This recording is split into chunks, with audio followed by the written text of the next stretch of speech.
Bismillahirrahmanirrahim. Assalamualaikum warahmatullahi wabarakatuh.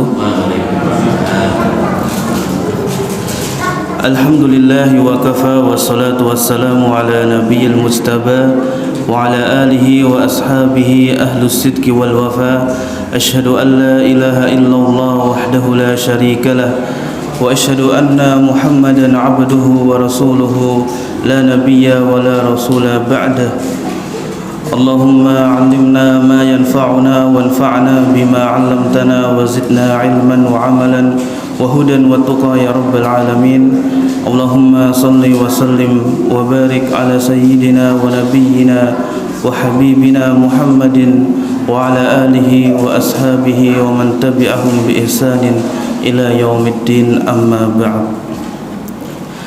Alhamdulillahirabbil alamin. Bapak Ibu sekalian, jamaah salat maghrib yang semoga dirahmati oleh Allah Subhanahu wa taala. Pertama kalinya marilah kita panjatkan puja dan puji syukur kita kehadirat Allah Subhanahu wa taala atas segenap limpahan nikmat karunia-Nya yang Allah berikan kepada kita. Nikmat berupa kesehatan, kecukupan, rasa aman, nikmat berupa kesehatan, keistiqomahan, dan yang paling penting adalah nikmat berupa keimanan. Kedua kalinya salawat dan salam semoga senantiasa tercurahkan kepada junjungan kita Nabi Muhammad sallallahu alaihi wasallam beserta keluarganya, para sahabatnya, dan orang-orang yang senantiasa berada di atas jalannya hingga akhir zaman kelak. Bapak Ibu sekalian, jamaah salat maghrib yang dirahmati Allah Subhanahu wa taala, pada kesempatan maghrib kali ini kita akan melanjutkan pembahasan kita tentang tafsir surat Al-Lail.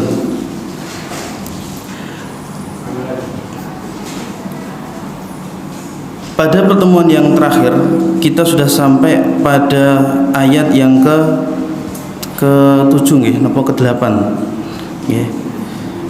Ke-8 nggih. Insyaallah malam hari ini kita akan melanjutkan di ayat yang ke-9. Allah Subhanahu wa taala berfirman, A'udzu billahi minasyaitonir rajim. Bismillahirrahmanirrahim. Wal-laili idza yaghsha wan-nahari idza tajalla wama khalaqadz dzakara wal-untha inna sa'yakum lasyatta fa amma man a'ta wattaqa wa saddaqa bil husna fasanuyassiruhu lil yusra wa amma man bakhila wastaghna. Bapak Ibu sekalian, kemarin sudah kita bahas bahwasanya makna istaghna ya, ini adalah bagaimana seorang hamba ini merasa cukup, merasa tidak butuh kepada pertolongan Allah Subhanahu wa taala. Dan di antara bentuk istighna anillah, tidak atau merasa cukup dari pertolongan Allah Subhanahu wa taala, adalah sifat hati atau penyakit hati yang terkadang menjangkiti kita semua, yaitu penyakit ujub. Maka Bapak Ibu sekalian, kemarin yang belum kita bahas adalah bagaimana penyakit ujub ini bisa masuk. Bagaimana penyakit ujub ini bisa masuk ke dalam seorang hamba. Maka ujub ini bisa masuk ke dalam diri seorang hamba melalui dua cara. Bagaimana contohnya Bapak Ibu sekalian? Contohnya nggih, niki misalnya saya yang ujub, saya niki namung contoh nggih, bukan asli. Ya, mudah-mudahan kita semua terhindar dari sifat ujub. Amin ya rabbal alamin. Misalnya saya napa? Tadi maghrib atau maghrib tadi ya, baru saja menjadi imam. Baru saja menjadi apa? Imam sholat maghrib. Maka untuk masuk ujub kepada diri saya, ini bisa melalui dua hal. Yang pertama karena pujian dari orang lain. Yang kedua karena saya memuji diri saya sendiri. Bagaimana pujian orang lain bisa membuat kita menjadi ujub? Contohnya ketika saya baru selesai mengimami sholat maghrib tadi, tiba-tiba seorang bapak, misalnya Pak Broto, Pak Broto mendatangi saya, Ustaz Nasir, ini tadi suaranya bagus, jadi yang sholat khusyuk. Nah, saya mendengar itu lalu senang. Oh iya, ini kayaknya kalau yang imam bukan saya mungkin nggak begitu khusyuk. Nah, ini saya apa Bapak sekalian? Sudah terjebak pada ujub. Ngoten nggih? Nah, Bapak Ibu sekalian, pujian itu atau pujian seorang mukmin kepada orang lain pada dasarnya itu hukumnya boleh. Bahkan Rasulullah SAW bersabda, pujian seorang mukmin, beliau bersabda, ketika ada seorang mukmin yang berbuat kebaikan lalu ia dipuji oleh orang lain, maka kata Rasulullah, tilka ajilul busyral mu'min. Pujian itu adalah ajilul busyra, kabar gembira yang Allah segerakan untuk seorang yang beriman. Maka kabar gembira ini atau pujian ini, supaya tidak menjadi ujub atau tidak berubah menjadi ujub di dalam hati kita, para sahabat mengajarkan kepada kita sebuah doa yang mungkin bisa kita amalkan Bapak Ibu sekalian. Kalau sewaktu-waktu panjenengan berbuat kebaikan, sedekah atau puasa atau beribadah atau lain sebagainya, lalu datang pujian-pujian manusia yang itu mungkin bisa mempengaruhi keikhlasan niat kita. Dalam riwayat disebutkan sahabat yang mulia yang bernama Abu Bakar As-Siddiq, khalifah pertama atau khulafaur rasyidin yang pertama, beliau dikisahkan idza mudiha, setiap kali beliau dipuji oleh sahabat yang lainnya, beliau selalu berdoa, Allahumma ghfirli, Allahumma ja'alni khairam mimma yadhunnun waghfirli ma la ya'lamun. Saya ulangi doanya, Allahumma ja'alni khairam mimma yadhunnun waghfirli ma la ya'lamun. Maka setiap kali sahabat Abu Bakar ini berbuat kebaikan, bersedekah, sholat, puasa atau sebagainya, lalu dipuji oleh sahabat yang lainnya, beliau berdoa, Allahumma ja'alni khairam mimma yadhunnun. Ya Allah, jadikanlah aku khairam mimma yadhunnun, lebih baik daripada apa yang mereka prasangkakan kepadaku. Kalau mereka berprasangka kepada saya bahwasanya saya ini rajin sedekah, maka jadikan aku lebih baik daripada apa yang telah mereka prasangkakan kepadaku. Waghfirli ma la ya'lamun, dan ampunilah ya Allah dosa-dosaku yang mungkin tidak mereka ketahui, dan ampunilah ya Allah aib-aibku, kekuranganku yang mungkin tidak mereka ketahui. Itu adalah doa yang senantiasa diucapkan oleh sahabat Abu Bakar As-Siddiq radhiyallahu taala anhu ketika Bapak Ibu sekalian, ketika pujian dari manusia mendatanginya, maka untuk menolak supaya enggak terjadi ujub di dalam hatinya, tadi beliau berdoa, Allahumma ja'alni khairam mimma yadhunnun waghfirli ma la ya'lamun. Ya Allah, jadikanlah aku lebih baik daripada apa yang mereka prasangkakan kepadaku, dan ampunilah aku atas dosa-dosa, atas aib-aib, kekurangan yang mungkin tidak mereka ketahui dari diriku. Bapak Ibu sekalian, jamaah salat maghrib yang dirahmati Allah Subhanahu wa taala, itu adalah jalan masuk pertama agar ujub ini masuk ke hati kita. Dan ini mungkin yang sering terjadi, karena kita tidak mungkin bisa Bapak Ibu sekalian menghindari pujian-pujian dari manusia. Sebagaimana kita nggak mungkin bisa menghindari celaan-celaan dari manusia.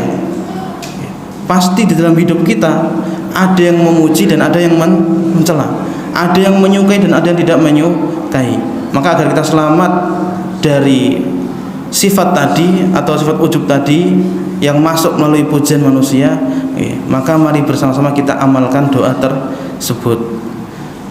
Kemudian jalan yang kedua, bagaimana sifat ujub ini bisa masuk ke dalam diri seorang hamba adalah ketika ia memuji dirinya sendiri, ya. Nah, ini yang dilakukan oleh Qarun. Napa contohnya? Mungkin sama kayak tadi, nggih. Saya selesai sholat maghrib, ya, lalu bilang kepada diri saya sendiri, ini kayaknya jamaah khusyuk sholatnya, mungkin karena saya yang imam, nggih. Niki napa Bapak Ibu sekalian? Sekali lagi hanya contoh, nggih. Insya Allah saya nggak benar-benar seperti ini, amin. Kemudian maka karena saya memuji diri sendiri, sifat ujub ini muncul, ya. Merasa kalau bukan saya yang imam, ini nggak khusyuk sholatnya. Nggih sama. Kadang nopo kita setelah berbuat kebaikan bersikap ujub. Ini kalau bukan karena saya yang ngatur, nggak mungkin bisa tertib. Kalau bukan karena saya yang begini, ya nggak mungkin ini bisa begitu. Nah, ini adalah sifat ujub yang masuk karena apa, Bapak sekalian? Pujian dari diri sendiri. Maka bagaimana cara kita agar bisa terhindar dari sakit atau dari sifat ujub yang ini? Rasulullah SAW mengajarkan kepada kita sebuah doa yang sangat bagus, doa yang sangat baik, doa yang insya Allah kalau kita amalkan, mudah-mudahan Allah menjaga kita dari sifat ujub. Ya, Rasulullah mengajarkan kepada kita sebuah doa yang berbunyi, Ya Hayyu Ya Qayyum birahmatika astaghitsu aslih li sya'ni kullah wa la takilni ila nafsi tarfata ain. Yang artinya, Ya Hayyu Ya Qayyum, wahai Zat, ya, yang maha hidup dan maha berdiri sendiri, birahmatika astaghitsu, dengan rahmat dan kasih sayangmu astaghitsu, aku memohon pertolongan. Aslih li sya'ni kullah, perbaikilah segala urusanku, perbaikilah ya Allah seluruh urusanku dengan rahmat dan kasih sayangmu. Lalu di akhir doa itu berbunyi, wala takilni ila nafsi tarfata aini, dan janganlah engkau wakilkan diriku, dan janganlah engkau wakilkan diriku kepada diriku sendiri meskipun hanya tarfata ain, meskipun apa Bapak sekalian hanya sekejap mata saja. Jangan sampai ya Allah terbesit di dalam hati saya begini karena kekuatan saya bisa begini karena kemampuan saya. Jangan sampai terbesit meskipun hanya napa Bapak sekalian sekejap mata saja. Nah, ini adalah doa yang Rasulullah ajarkan kepada kita agar napa Bapak sekalian terhindar dari sifat ujub. Maka marilah masing-masing dari kita melihat kalau mungkin suatu hari di dalam kita berbuat amalan itu kok terkadang masuk sifat merasa lebih baik, merasa ujub. Nah, maka dilihat dari mana faktor masuknya. Apakah kita menjadi ujub karena pujian manusia atau karena pujian diri sendiri? Kalau karena pujian dari manusia, maka amalkan doa yang pertama tadi. Doanya sama Abu Bakar As-Siddiq. Kalau ujubnya ini masuk karena dari arah yang kedua, karena pujian dari diri sendiri, maka amalkan doa yang Rasulullah ajarkan tadi. Saya ulangi lagi doanya. Doa yang pertama adalah ini doa kalau dipuji oleh orang lain. Allahumma ja'alni khairam mimma yadhunnun waghfirli ma la ya'lamun. Pendek. Kemudian doa supaya tidak tadi yang kedua adalah Ya Hayyu Ya Qayyum birahmatika astaghitsu aslih li sya'ni kullah wa la takilni ila nafsi tarfata aini. Bapak Ibu sekalian, jamaah salat maghrib yang dirahmati Allah Subhanahu wa taala. Kemudian pada ayat berikutnya Allah Subhanahu wa taala berfirman, wa amma man bakhila wastaghna wa kadzdzaba bil husna. Ya, wa amma man bakhila wastaghna wa kadzdzaba bil husna. Jadi seseorang yang sudah bakhil kemudian dia sifat yang kedua adalah apa? Istighna anillah, merasa tidak butuh Allah Subhanahu wa taala. Lalu sifat yang ketiga dari orang ini adalah kadzdzaba bil husna, mendustakan al-husna. Dia tidak percaya dengan yang namanya al-husna. Maka al-husna ini para mufassirin berbeda pendapat. Pendapat yang diambil oleh Imam At-Tabari dalam tafsirnya adalah al-husna ay al-khalaf, yakni orang ini dia mendustakan adanya balasan dari setiap amalan yang diperbuat oleh manusia ketika di dunia. Maka Bapak Ibu sekalian, ini masuk akal. Terkadang sesuatu yang atau pengaruh yang membuat seseorang itu enggan untuk bersedekah adalah apa? Karena ia tidak percaya akan adanya balasan dari sedekah yang ia keluarkan. Kadang orang ini bakhil dengan waktunya, enggan untuk beribadah. Ngapain saya sholat? Kan saya sholat belum tentu diterima, belum tentu dapat balasan. Kadang dia belum percaya atau tidak percaya dengan adanya balasan dari amalan yang ia perbuat. Dan hal yang sama Bapak Ibu sekalian, terkadang seseorang itu kenapa ia tidak malu untuk berbuat dosa? Ia tidak malu untuk menipu orang lain. Ia tidak merasa takut untuk mendolimi orang lain. Ia tidak merasa khawatir ketika mencuri harta orang lain. Mungkin sama pengaruhnya, karena ia tidak percaya dengan adanya pembalasan. Maka rasa percaya kepada pembalasan ini adalah hal yang sangat mahal. Hal yang membuat seseorang ketika ingin berbuat keburukan, ia khawatir akan balasan yang akan ia dapatkan. Hal yang ketika seseorang ingin berbuat kebaikan, maka ia bersemangat karena ia yakin kebaikan yang ia perbuat pasti akan ada balasannya juga yang baik. Bapak Ibu sekalian, jamaah salat maghrib yang dirahmati oleh Allah Subhanahu wa taala, dan sifat tadi tidak percaya dengan adanya pembalasan ini sudah Allah kabarkan, sudah Allah kabarkan di dalam berbagai tempat yang ada di dalam Al-Quran.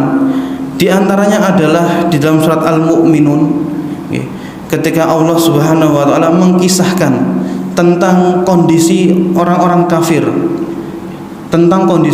kafir, yaitu kaumnya Nabi Hud alaihi salam. Kaum Nabi Hud ini kaum yang oleh Allah dihilangkan, dimusnahkan dengan apa Bapak sekalian? Dengan Allah kirimkan puting beliung. Padahal mereka ini tingginya melebihi kita, tinggi kuat, maka Allah terbangkan seakan-akan pohon yang tercerabut. Di dalam surat Al-Mu'minun, kaum Nabi Hud ini berkata, wa qala al-mala'u min qaumihi alladzina kafaru wa kadzdzabu bi liqa'il akhirah wa atrafnahum fil hayatid dunya ma hadza illa basharun mithlukum ya'kulu mimma ta'kuluna minhu wa yashrabu mimma tashrabun. Jadi kaum kafir itu ngomong kepada teman-temannya, kalian kenapa percaya kepada seorang yang bernama Hud ini, yang mana orang ini dia manusia seperti kalian. Nabi Hud ini manusia seperti kalian. Dia makan dengan makanan yang kalian makan, dan dia minum dengan makanan yang juga kalian minum. Kemudian perkataan mereka pada ayat yang ke-35, aya'idukum annakum idza mittum wa kuntum turaba wa 'idhama annakum mukhrajun hayhata hayhata lima tu'adun in hiya illa hayatuna dunya namutu wa nahya wa ma nahnu bimab'utsin. Orang-orang kafir tadi Bapak sekalian berkata kepada teman-temannya, apakah Nabi Hud ini dia menjanjikan kepada kalian bahwa nanti kalian setelah mati di dunia ini akan dibangkitkan, akan dikeluarkan dari kuburan. Untuk apa Bapak sekalian? Untuk hari pembalasan. Maka apa kata mereka? Hayhata hayhata lima tu'adun. Jauh sekali, itu enggak mungkin akan terjadi. Karena apa? Karena mereka tidak percaya dengan adanya hari pembalasan. In hiya illa hayatuna dunya namutu wa nahya wa ma nahnu bimab'utsin. Sesungguhnya kehidupan itu, ini adalah kehidupan yang mereka percayai, kehidupan yang orang-orang kafir tadi percayai, tidak lain hanyalah kehidupan kita di dunia ini. Di sanalah, yakni di dunia itu nanti kita akan mati dan hidup dan tidak akan dibangkitkan lagi. Maka Bapak Ibu sekalian,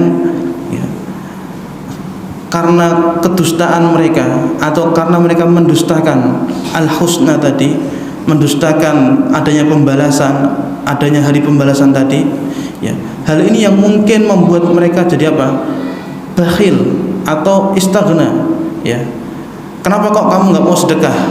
Karena saya nggak yakin akan adanya balasan dari apa yang saya sedekahkan. Mengapa engkau tidak ingin beribadah? Karena saya nggak yakin akan adanya balasan dari ibadah yang saya perbuat. Maka Bapak Ibu sekalian, mudah-mudahan kita semua Allah jaga agar tetap menjadi hamba-hamba Allah yang percaya akan adanya hari kebangkitan, akan adanya hari pembalasan, sehingga saat kita hendak berbuat kebaikan kita tambah semangat karena yakin kebaikan yang kita berbuat pasti ada balasan kebaikannya juga. Dan sebaliknya, saat kita hendak berbuat keburukan, hendak mendolimi orang lain, hendak berdusta dan lain sebagainya, kita menjadi khawatir dan berjaga-jaga. Kenapa? Karena kita juga yakin bahwasanya keburukan itu balasannya juga keburukan. Bapak Ibu sekalian, jamaah salat maghrib yang dirahmati Allah Subhanahu wa taala.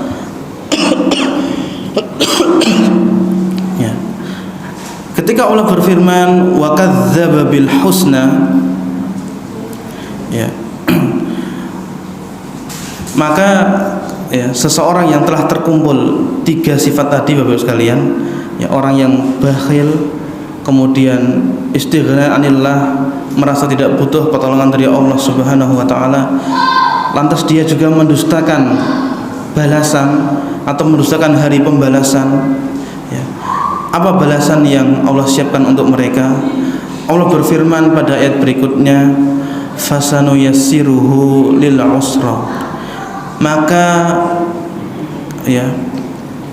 kami akan memudahkan dia, maka kami akan memudahkan seseorang yang sifatnya seperti tadi, lil usra, untuk menempuh jalan kesulitan.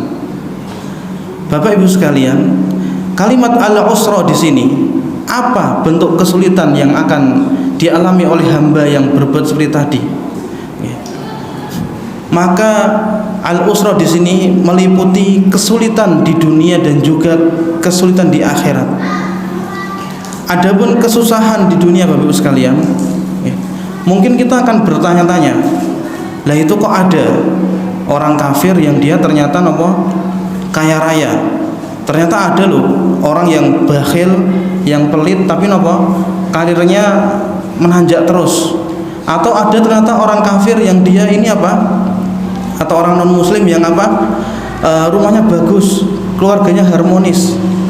Maka para ulama Bapak Ibu sekalian berpendapat bahwasanya kesulitan yang Allah maksud ketika di dunia ini bagi orang-orang yang tadi bukanlah kesulitan materi, melainkan kesulitan yang sifatnya ada di dalam dada, kesusahan yang sifatnya di dalam dada. Sebagaimana firman Allah Subhanahu wa taala, wa man yurid an yudillahu yaj'al sadrahu dayyiqan harajan ka'annama yas'adu fis sama'. Allah berfirman, adapun orang-orang yang Allah menginginkan mereka untuk sesat, Allah enggak membuat mereka miskin, bahkan mereka tetap kaya raya. Tapi apa kata Allah? Yaj'al sadrahu, Allah akan menjadikan hati mereka dhayyiqan, sempit, harajan ka'annama yas'adu fis sama'. Seakan-akan dia ini diterbangkan ke langit. Panjenengan niku kira-kira kalau kita semakin tinggi, oksigen semakin banyak atau sedikit, Pak? Kira-kira semakin sedikit. Maka orang kalau semakin tinggi, nafasnya semakin susah atau mudah? Semakin susah. Nah, itulah gambaran yang Allah buat, bahwasanya makna al-usra ataupun kesusahan yang akan dihadapi oleh orang-orang tadi bukanlah kesusahan dalam makna materi, bukan kekurangan materi, namun apa? Kekurangan dari hati, kekurangan nikmat yang ada di dalam hati. Bagaimana Allah buat hatinya menjadi sempit. Karena terkadang Bapak Ibu sekalian, orang yang memiliki harta banyak belum tentu punya sifat qanaah. Orang yang banyak hartanya belum tentu punya sifat syukur. Maka semoga kita semua ini adalah hamba-hamba Allah yang dicukupkan dan diberi sifat qanaah dan juga sifat syukur. Bapak Ibu sekalian, jamaah salat maghrib yang dirahmati Allah Subhanahu wa taala, kalau kita melihat, saya tadi sempat browsing, kira-kira negara apa yang presentasi stresnya, presentasi pusingnya atau stres hidupnya itu paling tinggi. Ternyata dari 10 negara yang keluar itu tidak ada negara Islam, tidak ada negara Indonesia. Alhamdulillah. Di nomor 2 Bapak sekalian yang saya lihat adalah negara Israel, negara yang hari ini sedang menjajah saudara kita di Palestina. Negara Israel ternyata kaya saja, itu apa? Tidak menjamin kebahagiaan di dunia. Maka meskipun mereka kaya raya, tapi apa?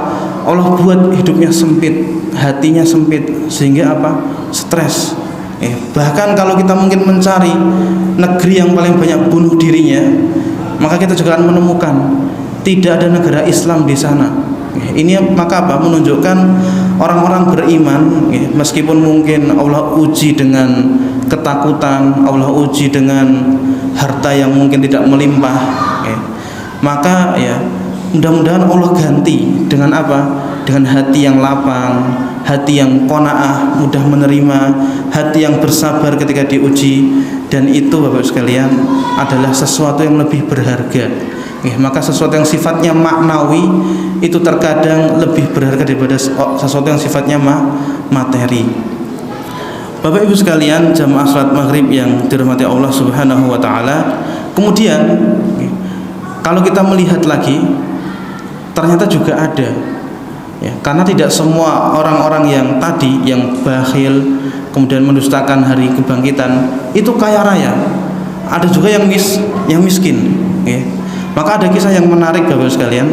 Suatu ketika Ibnu Hajar Al-Asqalani, beliau adalah seorang ulama dalam madhab Syafi'i yang menulis syarah hadis Sahih Al-Bukhari, namanya Fathul Bari. Suatu ketika Ibnu Hajar Al-Asqalani ini dia pergi ke pasar. Pergi ke pasar napa? Menaiki Arabah niku kalau sekarang delman, jadi kendaraan yang ditarik oleh hewan. Hewannya bisa kuda, bisa keledai, Dan itu zaman dahulu Bapak sekalian adalah kendaraan mewah atau apa? Kendaraan orang kaya pada zaman itu.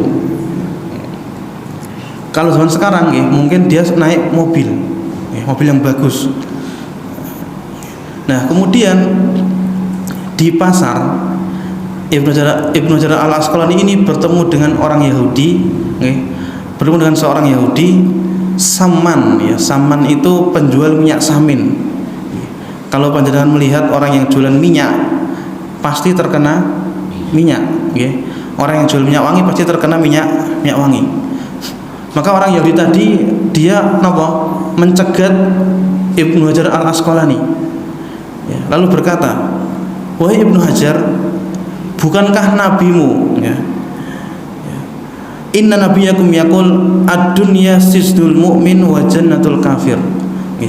Nabimu yaitu Nabi Muhammad SAW berkata bahwasanya dunia ini adalah sijin, penjara bagi orang mukmin, wa jannatul kafir, dan surga bagi orang kafir. Maka orang Yahudi tadi ngomong kepada Ibnu Hajar Al-Asqalani, kalau demikian kok bisa saya di bawah jalan kaki, bajunya lusuh kena minyak, lah kamu kok di atas kendaraan yang mewah, bajunya rapi bagus. Ini kan perbandingan yang tidak setara. Harusnya kamu yang di bawah, saya yang di atas. Ya. Maka Ibnu Hajar Al-Asqalani berkata, ana fi sijnin binisbati lima a'addallahu ta'ala lil mu'mini minas thawabi wan na'im. Sesungguhnya saya atau seorang yang mukmin tadi, dia seakan-akan berada di dalam penjara jika dibandingkan Bapak sekalian dengan kenikmatan, dengan pahala yang telah Allah siapkan bagi orang beriman tadi di surga. Karena kenikmatan kita di dunia ini, senikmat-nikmatnya tidak akan ada apa-apanya dengan nikmat yang nanti di surga.